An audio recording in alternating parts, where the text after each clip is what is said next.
Machine. Hi there, it's Claire Lim here, and welcome to Hot Pod Time Machine. This is the podcast where we discuss a decision from our past that changed the trajectory of our future.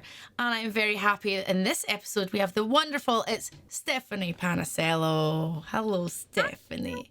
Hi, Claire. Yay! Now, I always ask the guests this before we get into the vibe of the podcast. Okay. The whole idea of it, when we think about decisions that we make, when I say to you, okay, decision from your past, what are the thoughts that start running through your mind? Because there's a lot. Yeah, I mean, I think about the fact that every single decision I've made has influenced everything in my life. And then I'm like, which one and how deep do I want to get? and just how crazy, like every little thing that's happened, even when in the moment it doesn't seem so great, ends up being a really great, maybe like not even decision that you made for yourself, but that was made for you, that sprung you to make a decision in another way, which I think is really cool. So 100%. Yeah. But do you prescribe to the idea that even like, before we spoke, you changed your hair, like changing your hair, that could change everything, or putting on different socks could change everything. So somebody might watch this and go, oh, that hair is incredible. I'm casting you in the next Marvel movie, Stephanie. This is it. I mean, hey. I'm actually getting a haircut in the next couple of days. You hear that, producers? You hear that? She's getting a haircut. Shit, wait, no. If you want to give me the job, though, I will keep the hair. I'll keep the hair. Keep the hair. You're not getting it drastically changed, are you? No, every so many months I love to cut it like here, like when it gets long, but I was asked to keep it long, so we'll see. Okay. But do you believe that one tiny thing can change everything, or do you think that's nonsense? I don't know about tiny things like what pair of socks you decide to put on for the day. Like, I feel like unless it just might mean that it changes the fact that your feet are cold or hot, you know what I mean? Like, yeah. Which means that maybe your comfort level has changed, which maybe makes you more comfortable or less comfortable in a situation. And now you're present or you're not present because you're too focused on your hot and or really cold feet. So so much feeling is too much. Feet hot, cold. Yeah. So I don't know. Exactly. So I don't know about that. I don't know if it would be like so much like the really little things. But it depends on how deep you want to get with it. You know what I mean? Like maybe you decided to that day, instead of take your usual route that you walk on, you went a different route, and then you met a completely different human. You know what I mean? And then that changes the course of events because now you've created a new friendship, or maybe it's a new significant other, or maybe it's a new work relationship. So potentially, yes. But I try not to think of it in a way that I'm like, oh no, then if I make the wrong decision, then I'm like screwed. I try not to think about that. Any decision I make is going to end up being the right decision. Yeah, we just have to flow with it, and just kind of let the universe do as it does. Speaking of going deep, how deep are we going then this evening or for this episode? Because Stephanie, I want to ask you, what decision from your past do you want to talk about that changed your future? What decision do I want to talk about? I think one of the biggest decision that I made was to come to Los Angeles on vacation. On vacation. Okay, explain. So when was this and why did you come to LA on vacation? Yeah, so I initially went to school for political science and international affairs. And so my whole course of action was to do law school, and I really loved like NGOs. So I wanted to go into that field. So I ended up coming on vacation because my best friend was here. And we always would kind of joke around that plan B, I would come to Los Angeles and, we would always write up these like treatments on like a show that we would do or like something like that when we would just talk on the phone to catch up. And I came on vacation. I felt like at that point in my life, there wasn't like anything that I felt like my heart was excited about, you know what I mean? Mm. Like there wasn't anything that I felt like I kind of had outgrown what I was in, but I was just going on vacation, right? I was just going to go see my friend and kind of change up the scenery and all that. And then I ended up never leaving. So, I legit moved during that vacation. So I had one suitcase full of stuff. I didn't have a plan. I didn't have money saved up. I didn't have my car out here. I didn't have any of that stuff.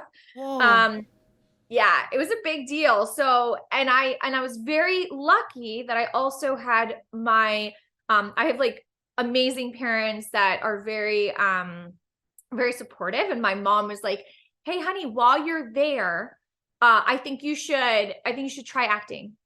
I'm Oh, like, "What?" wow. Like, so I didn't have any plan whatsoever. I kind of was winging it the whole way through. But it's interesting because it was like all of a sudden a desire started burning in me. I started getting excited about something, and there was no set way on how to do it. So it was like this like master chess game that I had to figure out. Um, and I was tapping into this love of like acting that I had when I was little that I had no idea could be a career. So I was kind of like, I don't know. It was just, I was just kind of, if you want to talk about flow, like I was flowing. That's pretty I'm sure I was going with it. That's an interesting. I prescribe. So I'm kind of, my brain goes half and half. Half of my brain is like go with the flow, and I'm still like that. But half of my brain is like bullet points, structure. So are you still like that? Are you flowing, or have you learned, or are you a little bit more structured as well? So the funniest thing is, this is actually something I'm going through right now. Sure. I started getting super, super, super structured, and I started to lose a little bit of that essence, that allows, I mean, if we want to get spiritual or anything, like that allows the universe to actually give to you, right? Because it was almost like I was taking on all the control. So I was like, it's in my, hands to make this happen and this happen and this happen and this happen and this happen and this. So I wasn't leaving any room for the abundance of the universe to actually give to me, right? And to like show these opportunities that I maybe had thought like to this level, and the universe could give me to this level, right? Because I was asking for this and I was so stuck on this. So what I learn in a weird way is when I'm in my full flow state, is when I'm the most creative, is when I'm the most open to receiving. And when I'm open to receiving, I can accept more, and then I get not just this level, but I get this level. So it's really interesting because sometimes I'm relearning these things, right? So like I'm currently in a cycle where I'm like relearning these things, right? I'm learning to allow myself to go back into a state of flow, because I don't think that means that you don't have structure. You implement structure so you can have some discipline, but you give room to receive, right? So that's kind of, I think, where I'm at. I'm at that stage as well. Honestly, I think, especially in the last year, when, for me, when bad things happen, or crazy things happen, it's almost like you're trying to take back, or for me anyway, I'm taking back control. So I'm going, I want this though. I really want this, and I need to be here, and that's where I need to go. And then recently I just kind of, like you, went, nah, it's all right. Like, and just let it all happen. And now it feels like things are almost like unblocking like a toilet or something. I'm just like, Straight up. I've just Yes. unblocked it. And You've now, unblocked the shit. exactly, I've totally unblocked You let the the shit go. Yeah. the shit were that was the thoughts. Lots of little poo thoughts. They were Yeah. really little poops in my brain. The brain poops. That's exactly what they were. And I feel Yeah, like, you were just in a constipated state, and now Look, Stephanie, I'm still emotionally constipated. That is my whole life. Emotional It's constipation. I'm from Scotland. We're very emotionally constipated. Would you say this is like therapy then? Stephanie, would you say you're emotionally constipated? Love it. I love it. I would say that sometimes I have emotional diarrhea that could use a little less, Love it. I like how on the spectrum of poop, you're at this end and I'm here. I am like blocked up, big old logs. So. Yeah, but there's probably some compartmentalizing going on in there. You know what I mean? Yeah. So it's like block, release. Okay, we should probably get off the poop talk. This is a lot of pattern. Do you know what? When we did the podcast, me and Maggie did the podcast together. Don't worry, we went down the Astropussy route. I won't even explain that one. Oh God, I don't even know if I need to know. Started talking about my character Tarot Cat, and then I was like, we can cast you as Astropussy, and she was like, I love it. I want to be Astropussy. So we've got Tarot Cat. I'll show you my Tarot Cat. This is Tarot Cat. I've seen your stories for this one. Yes. That's Tarot Cat. We've now got Astro Pussy, which is Maggie. Interesting. I'm wondering if we can cast a third. So if you were to join our strange, spiritual, chaotic trifecta of weird, like we've got. Do I have to be a cat? Because I am allergic. Oh my God, that could be your thing. Like, okay. So that could be your thing. Okay, you can be any animal you want. It doesn't have to be a cat. Okay, so I would either be a dog or I would just be the human who's deathly allergic to the cats. A human a woman that suffers from emotional diarrhea and really bad allergies to cats. I would watch this. Look. Amazon, Apple TV, Netflix, are you listening? Like, I'm telling you, we are writing gold here. We're writing emotional diarrhea and allergic to cats. So maybe when she gets over her allergy of cats, she no longer has emotional diarrhea. Exactly. And that's like her growth. She's got to learn how to grow into that. So like, Stephanie, I feel like, back in the day they had Sex in the City and Carrie Bradshaw and all that. This is the show for women and all sorts of people today. This is what we need. The real life woman, yeah. The everyday woman. The everyday woman who's allergic to cats, that suffers from emotional diarrhea, who lives with a tarot cat and an astro pussy. There you go. Yeah, but compartmentalized emotional diarrhea. Exactly. Yeah, exactly. You can't be diarrheaing all the time. No. It's like there's nothing going on. You're just like go, and then you're like in a block, and then you're like emotional diarrhea, and then back to go. So you're like constipated during the go, and then emotional diarrhea. Okay, we're done. At the worst times as well, on a date, meeting the parents, and you're just like, and you gotta like, I'm like, I just feel so emotional about this. Everything is coming up for me now. And then you get rid of it, it's just like, just like the sigh. And guys, this is what it was like when we first met, those listening along or watching along. It was pretty much this except with Maggie as well and Magnus. And Magnus, yeah. Well, that's the thing, I think we found this beautiful way to get really deep and real. Yeah. But also just like super ridiculous and a little off kilter. Yeah, because we're all weird. There's no point in hiding. I mean, this is the thing. Like, I always knew I was weird, and you kind of mask every day as a sort of normal citizen.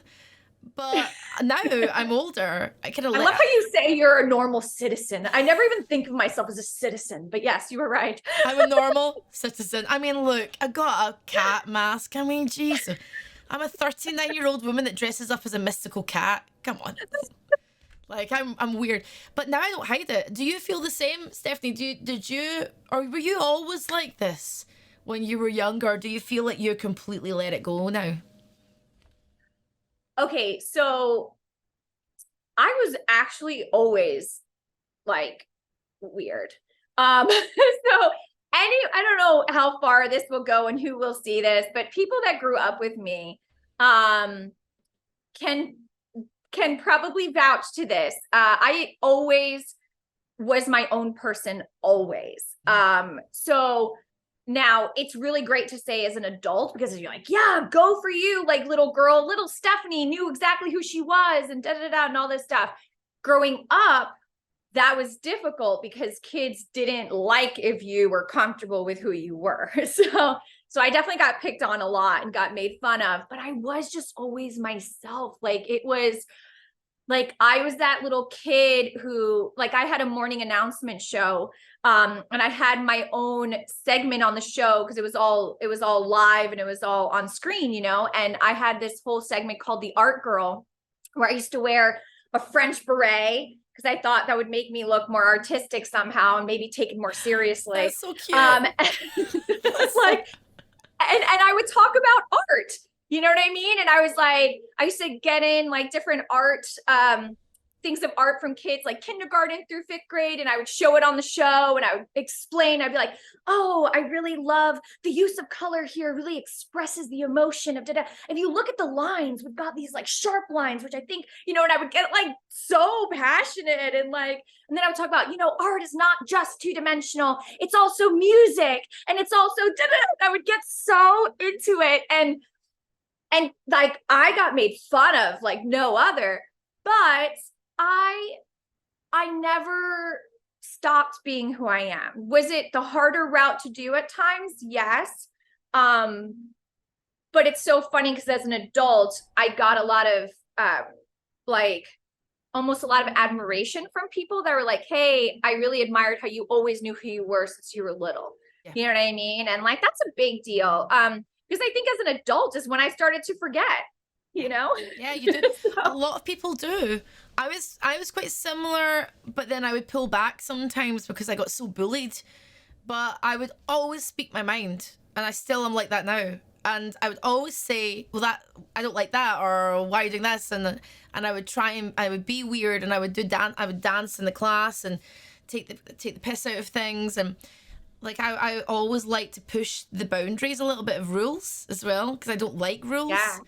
I think. Ooh, yeah, a little rebel. I know. I do honestly. I don't like breaking all the rules because rules are there for a reason. However, yeah, you can bend them. You know, just bend them. And I've always thought, yeah, just bending things and like twisting reality a little bit to suit you a bit better has always been the way that I like to operate. But you're right, kids do not like anyone at that age that is just being them. It's very, which very is sad, you know. But you get to kind of learn, you know what I mean? And I got to find my tribe then. I got to kind of figure out who were the people that, you know, would accept me just as I am, you know. But I definitely was very much like quite different, I would say, because yeah. That's why I fell in love with you, Stephanie. And that's why you're going to be cast as crazy, constipated art lady in the new Netflix series, Tarot Cat and Friends. I love it. That is your character. As you were saying it earlier, I was like, we've got it. Constipated, emotionally constipated art lady. Brilliant. Let's go.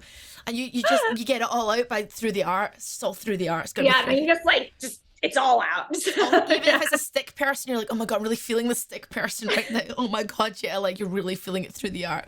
But being an actor in LA, like that surely is like the ideal outlet now, because you get to play all the time. Do you feel that now? Yeah. I straight up wish that I had listened to the young version of me who was always acting and creating stuff, because I have no regrets, to be honest. I'm glad that I went to college and double majored in what I did, because I actually love what I learned. But it would have been, I probably would have gone here a lot quicker if I had listened to the young version of me. I mean, that's the thing, like with the creative, it's nice that your mum said to you, I think you should do acting. Because even though I played guitar and did art and was very, very creative, my parents didn't necessarily encourage me down a creative route because they wanted me to get a proper job, you know, and all that. Why do you think that many people aren't encouraged to just be creative? Why are the creative industries so weird to people? I do think that the creative industry can have some, it can be challenging sometimes to kind of break into.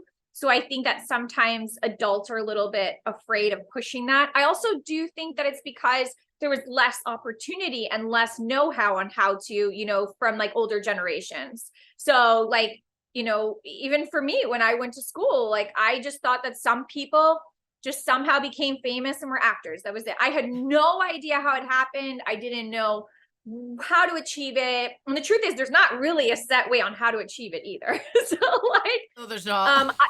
what I think that you have to have an entrepreneurial mindset. So you have to be like an entrepreneur. If you're going to really be successful, you have to be an entrepreneurial business mindset who's super creative.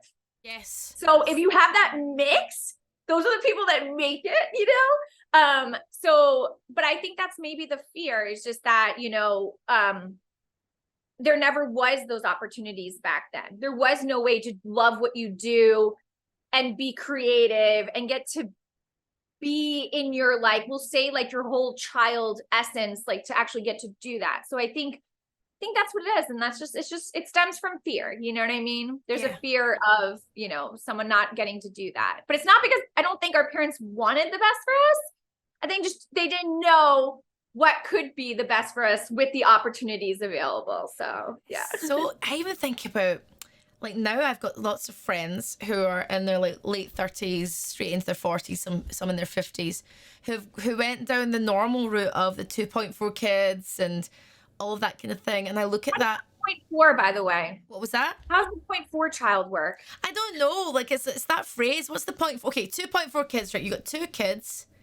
So 2.4. So is it like a hand? A sentient hand? I don't know. Like, it just like what happened with what's the 0.4 part of the child? Like, what happened? Or does it mean 2 kids, 0.4, and the 4 is the whole family? Oh my God, I don't know. I'm not really bad at math. I don't know. I think it's probably just because they did a statistic and it's like 2, but because it's stats and it's math, there's like extra numbers. So they're just like, hey, let's just throw a stat out there with 0.4. Anyways. I thought it was like it's like a sentient hand. Maybe it's just the arm of a child. It's like maybe that's like in the Addams family. That's a 0.4 child. That's the 0.4 child. You know what? Right, Netflix, call us. We've just created another show. 2.4 kids. Yeah, but I feel like it should be 2.5. Oh, but wait, you're right. Unless we're like. For real, Stephanie, I had to count how many fingers I had.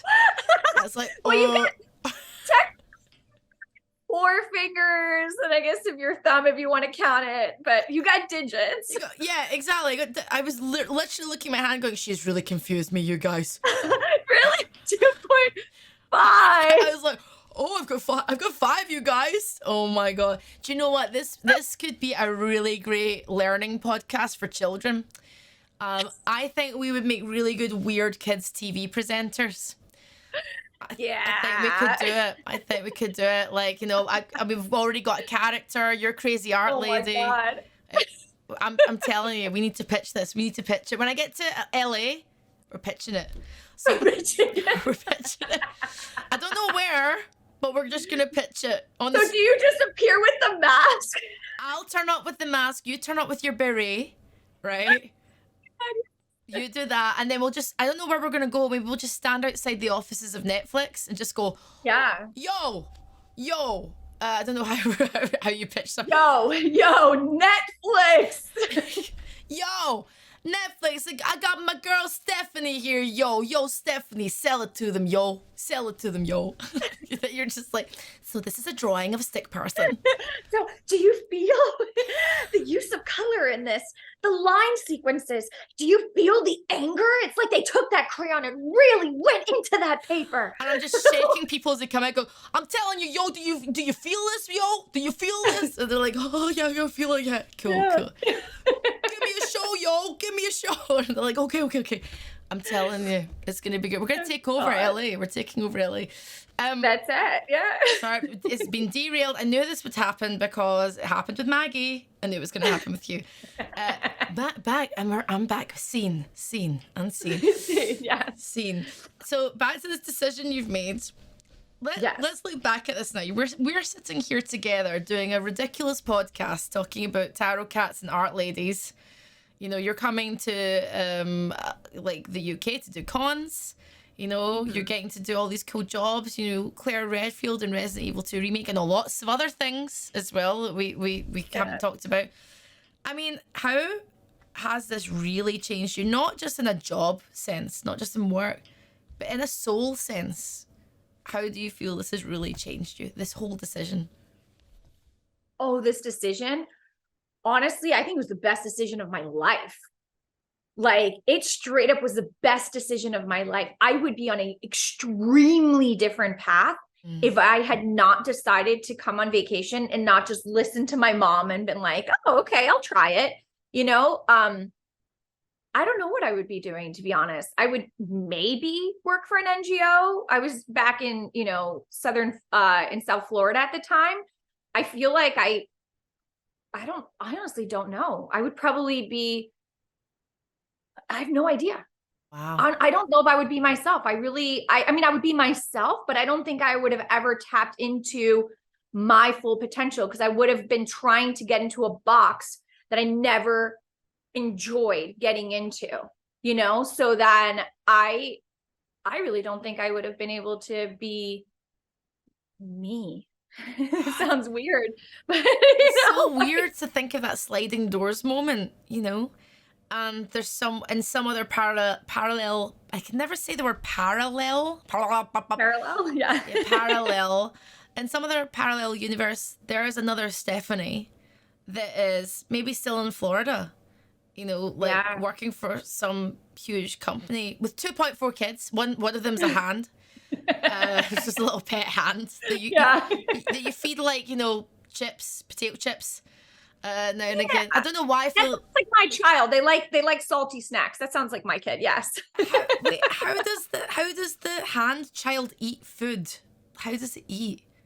So I feel like it's like where their fingernails, maybe like they're actually little mouths. Oh. Maybe that's where they consume from. Oh, so like they kind of. So it like the nail goes up and it consumes food and then it goes back down. Oh my God. I just had this moment where I was like staring at you and I'm going, oh my God, what are we talking about? This is amazing. So the nail, you were saying it so seriously. So look, Claire, you know, the nail goes up like this. The nail goes up and it consumes and then it goes back down and then it goes. And this is Biology 101 with Stephanie Panisello. Human beings of a 0.4 child. Of a 0.4 child. But there would be some person out there doing that, and it would be so strange. But where, like, from now though, where do you see yourself? I know this is a really broad question, but you know, you said you got to be business brained and creative. Would you consider yourself business brained and creative then, in order to sort of strategize where you're going to go next, keeping the universe in consideration, of course? Yeah, I mean, I honestly think that that's the missing link sometimes for some people. Cause I've been out in Los Angeles for over 10 years now. And I have seen, you know, a lot of friends that I know kind of come and go, you know, start in the industry, leave the industry and all that. And I mean, I really do think it's the ones that I've seen that have stayed and really excelled are the ones that understood to like have that ability to understand that, you know, they do call it, sounds so cheesy, but show business for a reason. And I think it's those people that also feed that side of themselves, that are the ones that actually become professionals. Because I think that there are extremely, extremely talented friends of mine that unfortunately did not progress because they just didn't tap into the business side and just kept saying, I'm a creative. I don't need to do that. I'm a creative. Why do I need to do that part? I don't know how to do that. You know what I mean? And so I think the ones that had that entrepreneurial mind of like, I will figure it out and I will kind of create some sort of strategy and we're creative, were the ones that really nailed it. Because I think there's other people that are way more creative than I am.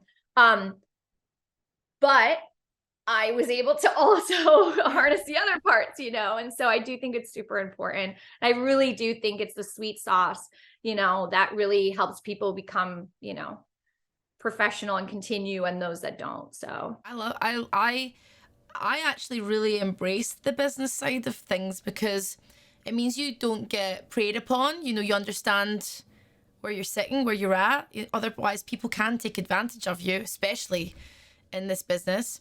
And also, it's not like business is boring and creativity is all, yeah, man. When you bring it together, both are quite fun. I love going, let's start a project. How can we make it successful? You know, and that to me is really interesting as well as making it creative. You know, do you have projects that people don't see that are in the background, or are you just solely focused on the acting? you know, I think there was a time when I was more expanded and I would kind of do more. I have to admit that I've learned to kind of narrow down a little bit more. Like speaking of all this stuff, I've learned how to, you know, been creating a business plan. That's a whole thing. Like, you know what I mean? So like understanding how to create like a business plan and how, because also as a creative, the really beautiful thing is that you're always coming up with a new idea. The really shitty part is that you get overwhelmed by all the new ideas. so so when you know, by breaking it down into like a business plan, it helped me narrow in and be like, okay, first quarter, second quarter, third quarter, fourth quarter, where do I put all my energies in? And which one of those creative ideas is worth emphasizing right now? And which ones are going to be what I look at in third quarter, you know? And so that's something that I've been learning to do so that I don't get that creative overwhelm, you know, because sometimes it's like we want to do so much and we have so many ideas, but none of them get done because we're so focused on, you know, all of them at the same exact time. So I would say right now, I'm not doing as many projects because I've wanted to kind of narrow in back on the basics because I've been in first quarter of the year. Yes. And then once I get into second quarter, it'll be a different kind of thing. And as I progress through it. So, but I have so many things that I want to do. And there's so many things that are fun to do. And I think it matters also when you have a good, when you're not doing it all by yourself, when you've got a good group of people that are creatives that also carry their weight and are responsible and all that stuff. That's when real magic happens, you know? Well, so yeah. When I arrive in LA, it'll be 3:45 into 4:45, baby. So that's going to be like, let's go. Let's get to Netflix, camp outside, get the masks on. 3:45 to 4:45. It's our time. It's a new era. It's a post quarter 1 and 2 era at that point. I'm telling you. Do you know what, Stephanie, while you were talking, I was thinking, what really helps me, now this maybe sounds a bit woo-woo. I don't know how woo-woo you are. I'm woo-woo. Pretty woo-woo. Yeah, so, me too. Yeah. Very woo-woo. So I really love astrology. Right. And I'm actually learning tarot now, but I love astrology. I've been doing astrology for like 20 years, really like learning the ropes and stuff. I do birth charts and all sorts. I look at my birth chart and I understand where my business thing comes from my Capricorn moon. The fire comes from my Sagittarius rising, and my people pleasing people person thing comes from my Libra sun. You know, and then I start to look at where everything's placed. That kind of sometimes helps balance how I understand myself in terms of how I'm acting and reacting and things. Does that make sense? I use a bit of spirituality in all of that as well. Do you ever do that as well? Are you interested in any of that? Yeah, I'll be on, like, I know as far as like astrology goes, I will be honest, I don't know which is my moon and all that stuff. But I do, I actually have an interesting take on astrology though. Oh, let me hear it. I want to hear it. I'm open to all interesting You're takes. open to this? Okay. Yep. So I think when it comes to astrology, I do believe that there is truth in it, right? Sure. The thing is, I like to believe that there is truth in it in our most basic level if there was zero evolution that occurred in ourselves. So like when I think of it, like we're both Libras. So there are certain strengths that are really wonderful, right? Then there are other things that are like, let's say they say are our weaknesses and all of that stuff. And I do think that can be my most basic level when I don't evolve. But if I choose to work on those weaknesses, then I may not be as defined by my astrological sign anymore because I chose to make a change there. So I do think that at our basic level, we're born that way, but I think we have a choice to choose to influence and change some of that stuff. So we're not like just run by that in our whole life. So. I actually can explain that astrologically, but it would become, because there's a thing called a progress chart where your birth chart is your chart when you're born. This is everything. But as you progress through life, everything changes and it starts to progress. So I'm now not in my Libra sun era. I'm in a Sagittarian era now. So you start to kind of progress forward. And I feel that because I sometimes don't feel at all like my Libra sun. I feel way more something else. So but I could sort that all out for you I'll sort you out with a birth chart. Very interesting. I like this. Okay, I'm in. Okay, so after this, all you need to do is WhatsApp me your place, date, and time of birth. And then... A location of birth though, right? Yes, location. Oh my gosh. My best friend tried to do this through that app, The Pattern, for me. And it was like the most depressing story ever. We were reading this and she's like, oh my God, I'm so sorry. Everybody's is so positive and yours just sound really bad. No. And I was like, no. I'm going to get someone to do it for you properly. Like, okay. Not an app. They're going to write it for you. So, okay. We'll do it properly. I'll get you later and then we can talk about it when we see each other next in the UK. So over drinks. But Stephanie, you are coming to the UK now. By the time this goes out, you'll almost be in the UK. I think this is going to be out early April, this episode of this podcast. So you're coming to Insomnia Gaming Festival. And for all of the Stephanie Panisello news, where can people follow you? So I am straight up the only Stephanie Panisello in the world. So you can literally type it right into Google and it'll pop up. But you can follow me on Instagram. It's the one that I use the most, which is just at Stephanie Panisello. You can follow me on Twitter if you're a Twitter fan at Steph_Panisello. Follow me on Facebook if that's your thing. Or if you like to go on Twitch, you can follow me at Because I Claire. Yes, Twitch. And if you're watching along on YouTube, just check the description and we'll have all of the links under there. If you're watching along Spotify then, well, I hope you were listening, quite frankly, because that's your lot. Stephanie, it was absolutely wonderful to chat with you. And I'll see you very, very soon. Yay! I'm so excited. I can't wait. We're gonna write this crazy sitcom. Yeah. So great chatting with you too, though. And I hope everybody in here, got to I don't know, maybe learn a little something about us, or maybe we tapped into their inner soul and felt a little inspired to go ahead and make a change or make a choice and just know that it's going to be the right one, even if you don't think it is. Like, just let it flow. Right. Let it flow. Let it flow. Let it flow. Wrong. Yeah. Wrong. Everybody, my name is Claire. This has been Stephanie. This has been Hot Pod Time Machine, and we'll see you next time. Take care. Bye. Hot Pod Time Machine.